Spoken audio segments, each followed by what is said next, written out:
So the point is that you need to invest in opportunities that bring in cash flows, because with cash flows you have options. I remember one time we were with my chama and we were looking for land to build some small something, and we were in a place called Waithaka.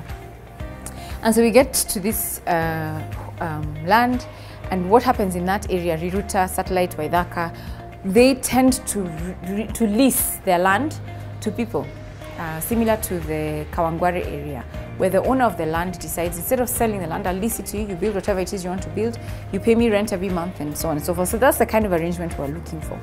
So we meet this family, and they own, I don't know, 50,000 acres. I mean, they own a lot of money that they inherited from their father. These guys are now in their 60s. Their dad died several years ago, and they have children who have children. And so they're cousins, nephews, but they are dead broke. Why? They've not gone ahead to invest themselves. They had a rich father, so they got used to being looked after. And unfortunately, they didn't have land. So for me, I was confused. I was like, you guys have all this land, as in you can't even see where the border is, It's a lot of land, and yet they're broke. So now they found a way to at least make some cash flow from their land by leasing little portions like quarters to people to then now do whatever it is, whether it's farming or building units, and they sign these agreements with them. So the first thing that came to my mind, or that I understood, is that while an asset such as land is good, that asset needs to generate some kind of cash flow. Otherwise, then, yeah, I mean, yes, I can see that value of the land now is 10 million, but I have no money for food. So it's important that as you think of the investments that you're going to make, there has to be those that bring in cash flows to help you with even investing in other additional opportunities that come by, or that you come by, because if you can't, then it's difficult to grow. And then also, like with land, it's difficult to sell.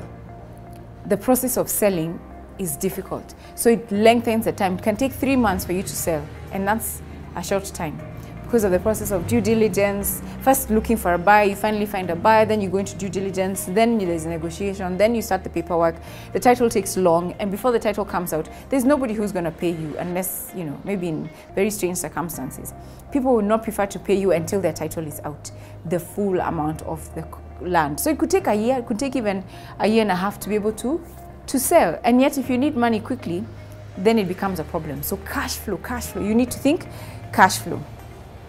So the other way, to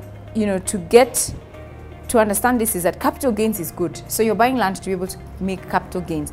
But the capital gains come so far in the future sometimes that you also need to find ways to invest in assets that will bring in the income in the shorter term. So those are things like dividends.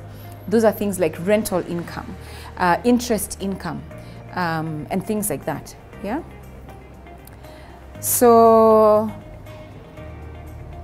the idea that we are trying to achieve, or what we're trying to achieve, is a situation where you have income that is coming in, and not necessarily just from your salary, and actually if it can be not your salary, but is an additional income that is coming in, that if you stopped working today, you have income available to you and coming into your account, or into your access, or into your hands, that is able to pay for your current monthly expenses.